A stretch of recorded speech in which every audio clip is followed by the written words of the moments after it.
Бердіхан Әлменов, туған жер туралы толғау, оқитын автор.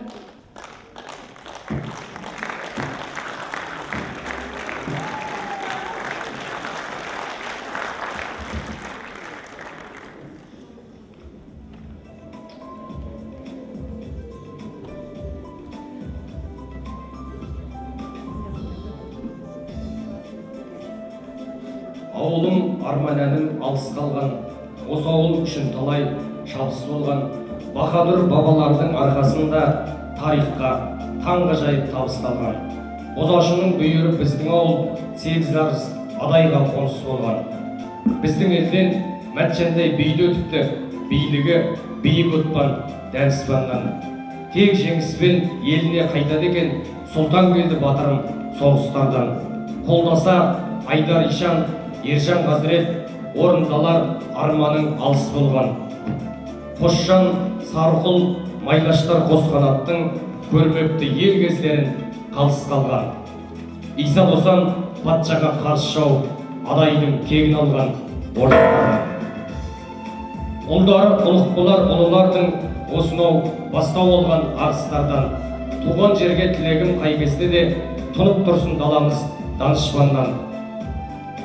Тұлға қалай тумасын түшіғылықтан, арыстан ғана туар арыстаннан. Ауылым Қызылқұмның етегінде, сен үшін еңбек еттім етемінде. Осы ауылда туылып қиялғу, кеткен едік арманның жетегінде. Күліп ойнап қалғанда ауылдастар, мен жылап қоштасқанмын кетерімде. Қарызым болса дағы осы ауылға, парызым басқа жақта өтелуде. Миллион мәрте мен елге қарыздармын, тағдырым болса дағы нешеуге. Ауылым саған жақсы тілек тілеп, әрбір сәт толғанамын төсегімде. Жерімнің асты мұнай, үсті құдық, туған жерді сағынған күшті құрып. Атыңнан айналайын түші құдық, тудың ғой өзгелерде күшті құдық. Атыңнан айналайын түші құдық, тудың ғой өзгелерде күшті құдық. Мен сені қоштасарда қимай кеттім, артыма қарай-қарай үш бұрылып.